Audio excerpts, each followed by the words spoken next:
Several claimed refugee status, but after their application failed, they disappeared.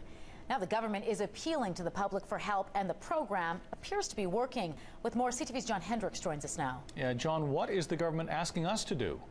Well, they'd like us to keep our eyes open for suspected war criminals who could be living here in Canada. Now, last week, dozens of their faces were posted on the internet, and the tips are flooding in. But not everyone is thinking this is a good idea. There's concern that although it may be working on one hand, there could be a backlash against new Canadians. These are the faces of 30 suspected war criminals and fugitives from the Canadian justice system. After the federal government posted their faces on the internet last week, tips started flooding in, and 2 were quickly nabbed.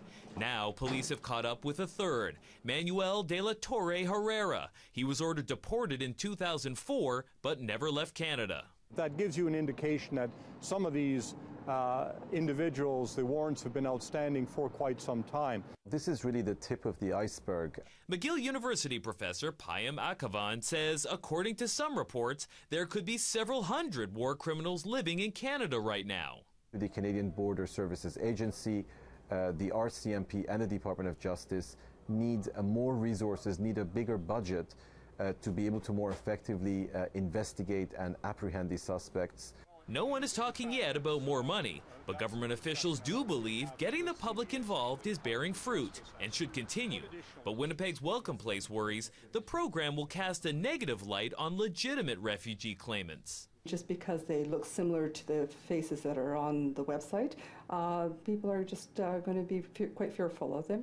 But Public Safety Minister Vic Taves doesn't agree. He says many of the tips are coming from the suspect's own community.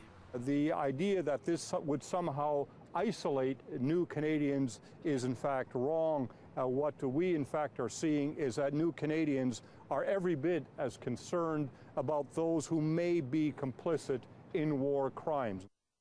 Now, Vic Taves says that he doesn't want the program to become so numerous, so filled with pictures, that it ceases to be an effective tool. However, it does sound as if we'll be seeing more faces of suspected war criminals on the internet in the future. John, does the government have any appetite for expanding the type of criminals the program would target?